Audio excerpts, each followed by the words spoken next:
or worse. Your life has been threatened. How safe are you in Uganda right now? Well, first of all, I would thank you for the opportunity to speak to the world.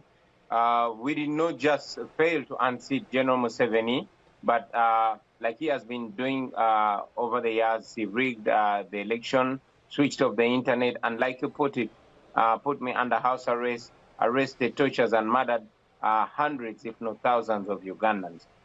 Indeed, my life is in danger in Uganda, but not just my life, but the lives of very many young men and women who dare to speak truth to power in Uganda.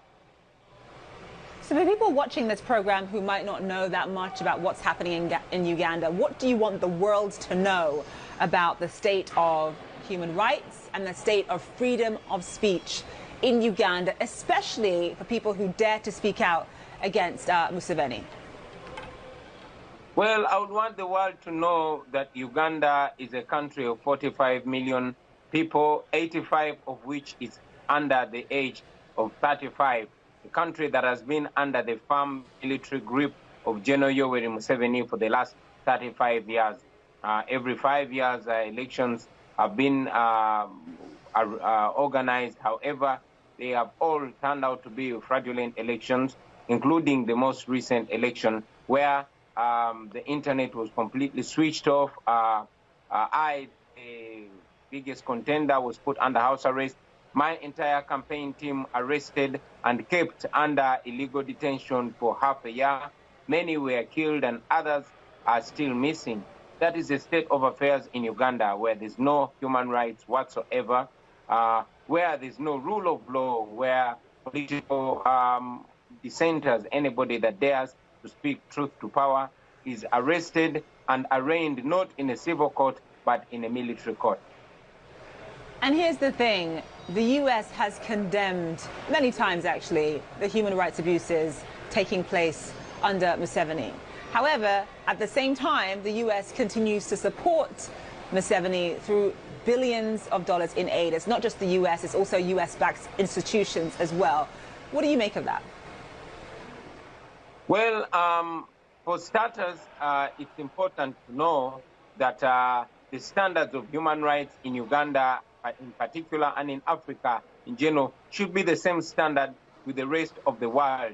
While we appreciate the constant condemnation of human rights abuses and the disrespect of the rule of law and democratic principles, we think that the United States and indeed the entire Western world can do more than the rhetoric, can do more than the strong statements, because it is rather contradictory and hypocritical, for lack of a better word, to speak out against the abuse of human rights and yet at the same time continuously fund General Museveni, the United States taxpayer.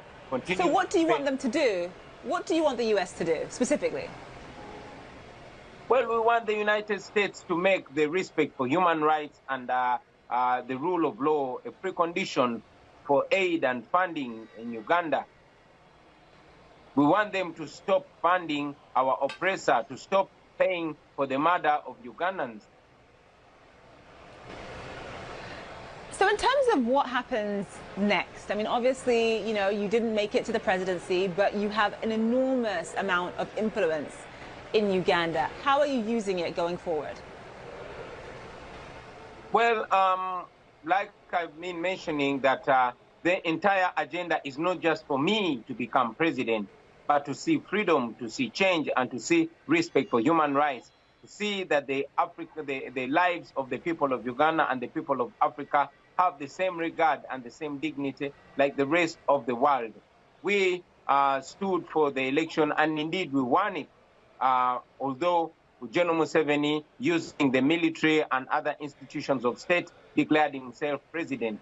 We are now taking our front to the international fronts. We want to call out the funders, the international community, to stop funding for the homegrown terror of General Museveni, to stop paying for the murder of innocent men and women in Uganda.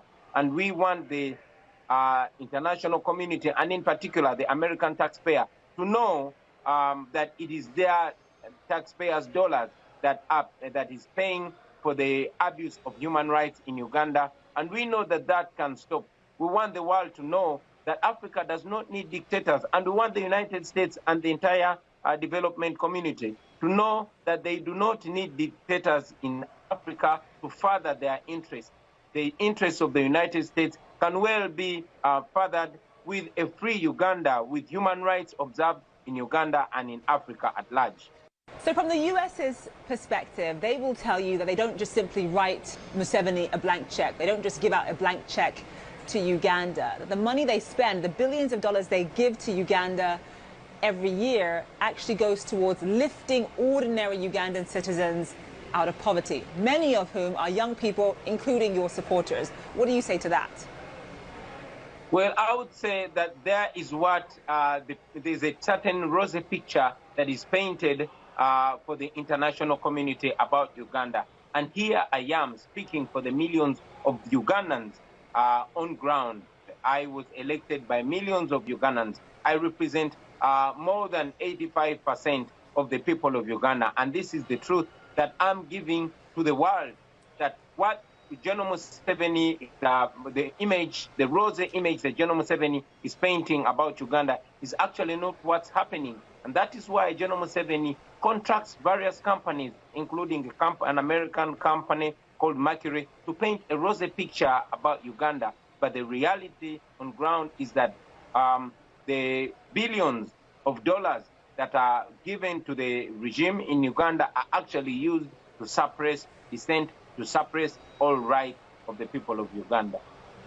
And final question, there are several, at least a handful of African leaders that have been in power since before you and I were born. You and I are both roughly around the same age. I'm talking about Obiang in Equatorial Guinea. I'm talking about Paul Biya in Cameroon. Obviously, Museveni has been around for a very, very long time. Given all of that, are you hopeful about the state of democracy in Africa? Well, hope is the last thing that I want to lose. Hope is the only thing that we're holding on to in Africa generally, and particularly in Uganda. We know that the international community has been rubbing shoulders with dictators, which is a very bad image, which is hypocritical, which should change. We know that the interests of the international community in many times tend to come first. The United States has been seen many times to put first the business interests before rights and freedoms. And we call upon them once more to remind them that their interests can be furthered in a democratic Africa, in an Africa that respects human rights.